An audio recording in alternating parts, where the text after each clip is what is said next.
Hi guys, I'm excited because today I'm going to share with you one of my absolute top tips for overall health and of course what is on a lot of our minds, which is weight maintenance or weight loss. Again, a theme that has come up with not just one client this time but a few clients has been the absolutely revolutionary concept of, wait for it, breakfast. I know we hear it over and over, but I want to share with you my perspective today on breakfast. Breakfast is undoubtedly one of the most important things an all-round healthy, lean, fit person can actually build into their lifestyle.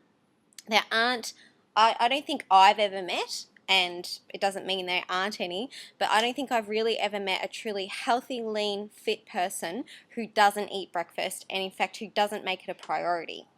More often than not, when you meet someone who's got their health down pat, their fitness down pat, their weight down pat, they are usually a breakfast eater. Okay, it's in all the research that's been done, it shows that those who lose weight, keep it off, or maintain it are breakfast eaters. All the research supports it, okay? I'm not going to go into all the figures and that because it can be boring, but there's plenty online if you want to have a look. What I want to say though, guys, is just look at the word. Break fast. When we wake up in the morning, if we do not break the fast, our body is still functioning very much in a fasting state.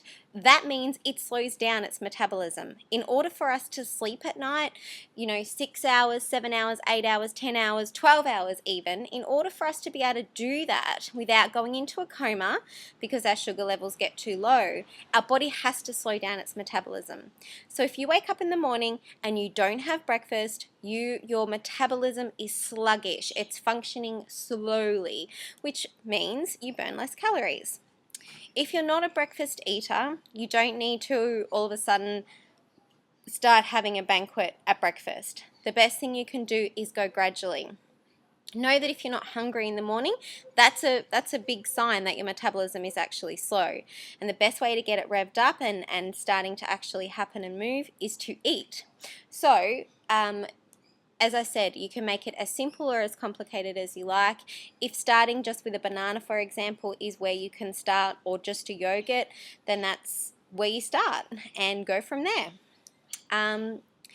When people ask me about what to eat for breakfast in order to be optimally healthy and also to work on their weight optimally, I guess what I kind of go to straight away is oats or eggs. People ask me all the time about cereals, and to be honest, I have to tell you that probably, in my opinion, 99% of the cereals on the supermarket shelf are rubbish. You're better off eating the cardboard box, and I know a lot of people say that, but truly, after our last webisode on talking about reading food labels, go back and have a look, guys. Have a look at the labels yourself. What are in these cereals? How much sugar is in them? How much fat, and what is in them? To be honest, most of them are fillers. There's lots of sugars. There's lots of thickeners. It's just a whole lot of filling ingredients so the manufacturer can make a nice profit for, I guess, less input. So I'm not a fan of cereals. There are exceptions to that. I absolutely love, adore, cherish oats. Whole oats, guys, not quick oats. Whole oats only take about 90 minutes to 2.5 minutes maximum to prepare, either on the stove or in the microwave if that's what you'd like to do. So I don't really understand why we need quick oats anyway. Quick oats are already partially digested. Some of the flavored ones have lots of added sugars and other crap. So I like to just stick to traditional whole oats. And there's so many ways you can do them. You don't have to do them as porridge.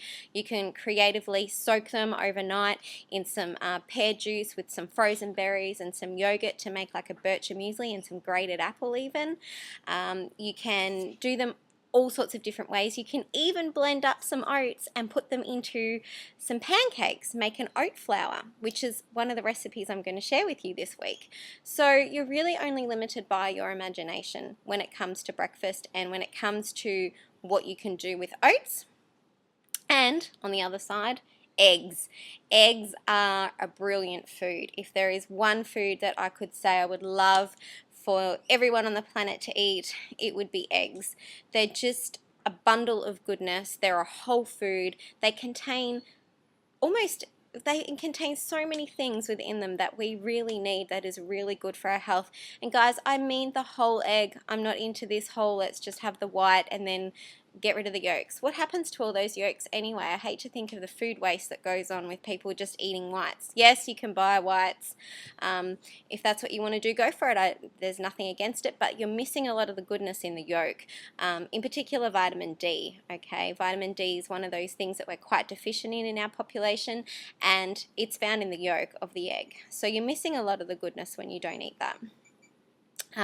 Again, with eggs, guys, you can make it sweet, you can make it savory, you can do pancakes, you can do sweet omelets, you can do savory omelets, you can do scrambled eggs.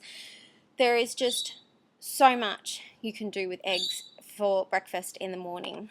So they're something I highly recommend. And again, the research does show that people who eat 2 eggs in the morning do better with their overall health and also their weight maintenance over time. The other thing that I have experimented with in the past and I'm a big fan of is actually quinoa, or some people would say quinoa, which is how I used to say it. It's an ancient grain. It's really high in protein. It is absolutely delicious. You can do it sweet. You can do it savory. It's a great one to have in the morning to make a porridge out of, or again, another sort of Bircher style muesli with some berries and yogurt. It's a fabulous food, and you can also use it as a substitute for rice for your evening meals and so forth, but I'm not going to talk too much about quinoa today. It's just another option for breakfast. So my take-home tips, guys: eat breakfast. If you want to be as healthy and as optimally fit and in your best peak physical condition, have breakfast. You just simply cannot get those results without having breakfast, I swear, hand on heart. Oats, eggs, or quinoa are going to be your king ingredients for breakfast because they're higher in protein and they're lower in, I guess, glycemic index, or they're good carbohydrates. The other ingredients to include at breakfast, if you like, is some type of nut, seeds, and a great natural, even organic yogurt. Some people are loving at the moment a coconut yogurt, so that's also an option. So there's so much more to talk about with breakfast, but I'm going to stop there and leave you to it and let your imagination and your research and your intelligence and your body wisdom guide you to what is right for you. But if you do have any questions, please feel free to email me. I will include that in the text of this newsletter. Have a wonderful day, guys, and I'll look forward to speaking with you in another fortnight. Bye.